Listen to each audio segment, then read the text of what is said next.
Hello बच्चों, कैसे हैं आप सभी।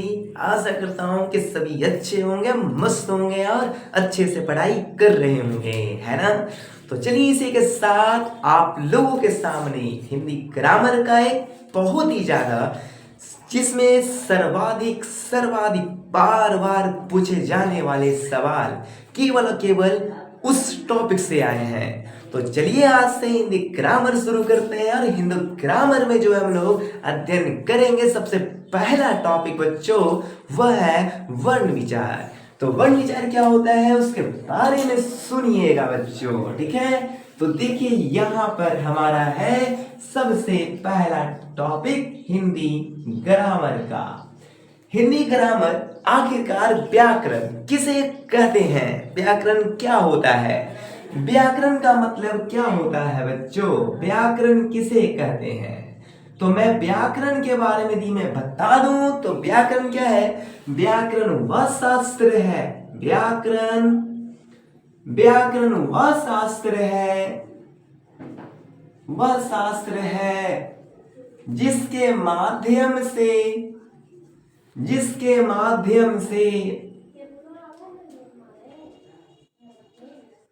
जिसके माध्यम से शुद्ध बोलना, शुद्ध लिखना और शुद्ध पढ़ना सीखते हैं, उसी को हम क्या कहते हैं, व्याकरण कहते हैं बच्चों, ठीक है। तो व्याकरण क्या होती है, जिसके माध्यम से बच्चा शुद्ध बोलना सीखते हैं। क्या सीखते हैं, शुद्ध बोलना, शुद्ध बोलना और शुद्ध पढ़ना सीखते हैं, शुद्ध पढ़ना सीखते हैं, शुद्ध पढ़ना सीखते हैं, शुद्ध बोलना, शुद्ध पढ़ना और शुद्ध लिखना सीखते हैं। और शुद्ध जो है बच्चों, तो शुद्ध लिखना सीखते हैं, उसे हम क्या कहते हैं, लिखना सीखते हैं।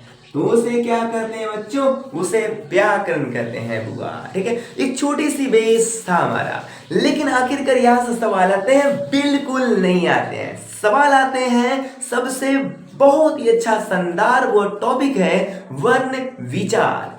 आखिरकार वर्ण विचार क्या होता है उसके बारे में ध्यान से समझना। ये वर्ण विचार है, वर्ण विचार किसे कहते हैं, यानी वर्णों पर विचार करना, वर्णों के बारे में सोचना। सबसे छोटी इकाई जो होती है हिंदी का, वो क्या होता है बच्चों, वह होता है वर्ण हुआ। क्योंकि हिंदी का सबसे छोटी इकाई अक्षर होती है और अक्षर से ही शब्द बनते हैं और शब्दों से ही तो वाक्य बनते हैं, सबको पता होगी, है ना।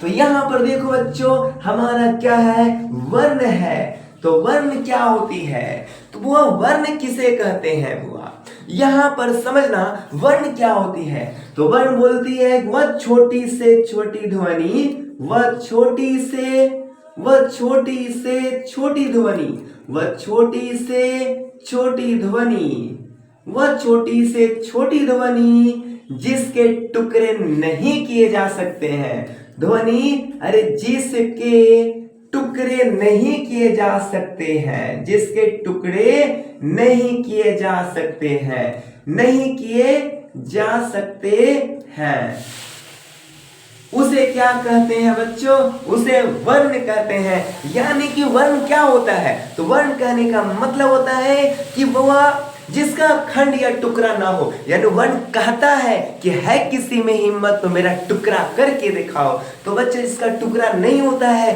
उसे हम क्या कहते हैं, वर्ण कहते हैं। और इसी का वह जो है एक वर्णमाला होती है।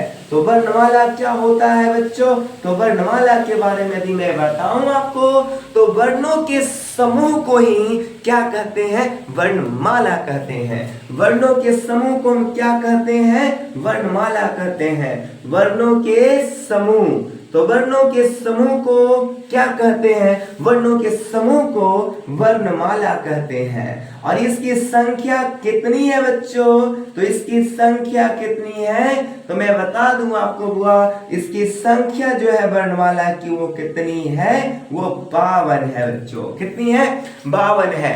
वर्णमाला की कुल संख्या कितनी है, तो 52 होती है बच्चों। कितनी होती है, 52 होती है। चलिए अब शुरू करते हैं वर्णों से। तो देखिए बच्चों, अब धीरे धीरे यहां पर समझिएगा।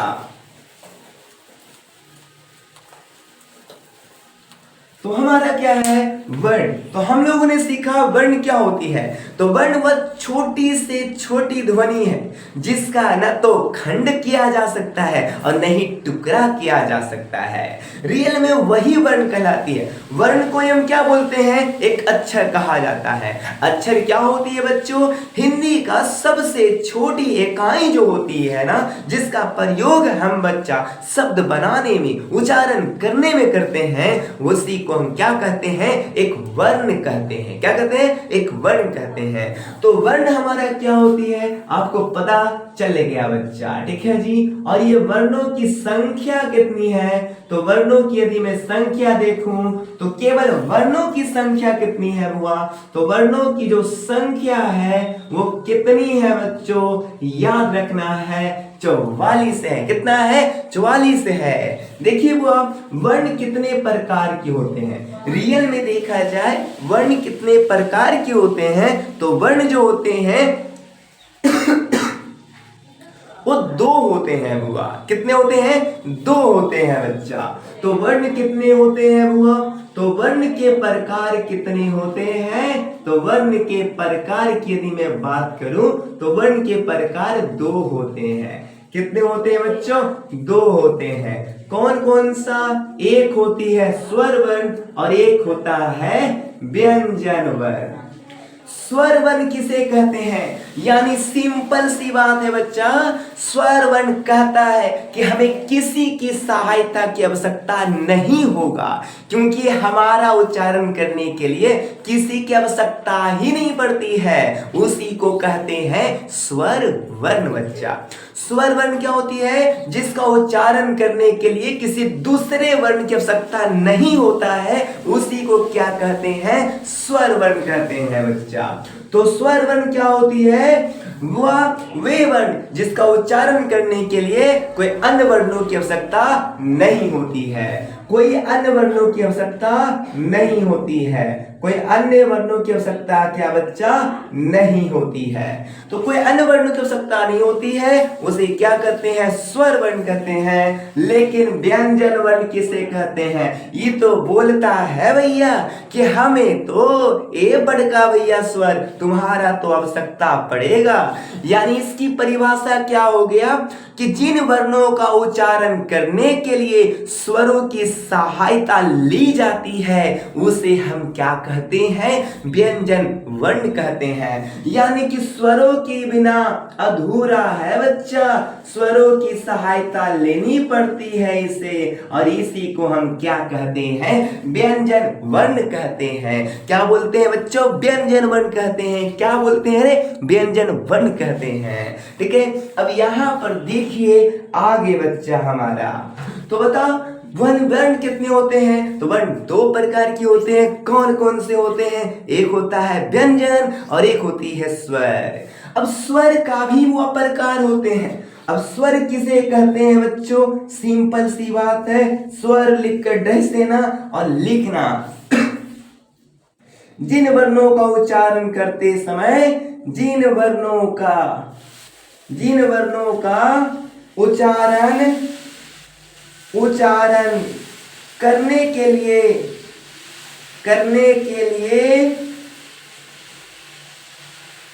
कोई अन्य वर्णों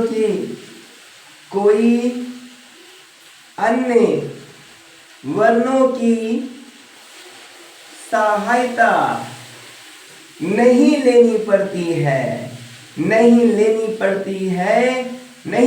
पड़ती है, उसे क्या कहते हैं बच्चों, उसे कहते हैं स्वर वर्ण कहते हैं। और स्वरों की संख्या कितनी होती है बच्चों, तो मैं बता दूं आप सभी को कि स्वरों की जो संख्या होती है वो कितने होते हैं, 11 होते हैं। जी हाँ, तुमने सही सुना बच्चों कि स्वरों की संख्या कितनी होती है, तो 11 होते हैं। कितने होते हैं बच्चों, 11 होते हैं। तो स्वरों की संख्या कितनी होती है, हैं? 11 होते हैं। कितने होते हैं? 11 होते हैं। और ये स्वरों के भी प्रकार होते हैं बच्चों। स्वरों के प्रकार क्या है वो ध्यान से यहां पर सुनो कि स्वरों के प्रकार, स्वरों के प्रकार में बोलूं तो स्वरों के प्रकार तो 3 होते हैं, लेकिन मुख्य रूप से 2 ही को ही गिना जाता है। मुख्य रूप से कितने होते हैं बच्चा? 2 होते हैं, लेकिन ऐसे 3 होते हैं। कौन कौन सा होता है बाबुआ? वो यहां पर देखिए बच्चा। एक होती है, मैं आपको बता दूं, लघु स्वर, जिसे हर स्वर भी कहते हैं। अरे जिसे हर स्वर भी कहते हैं, और हर स्वर को लघु स्वर कहा जाता है।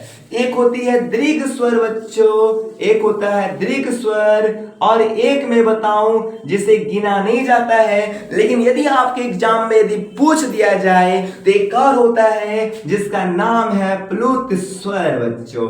क्या है? प्लुत स्वर। आखिरकार ये क्या होता है वो ध्यान से यहां पर सुनो। कहती है क्या? सबसे पहला आता है हर स्वर।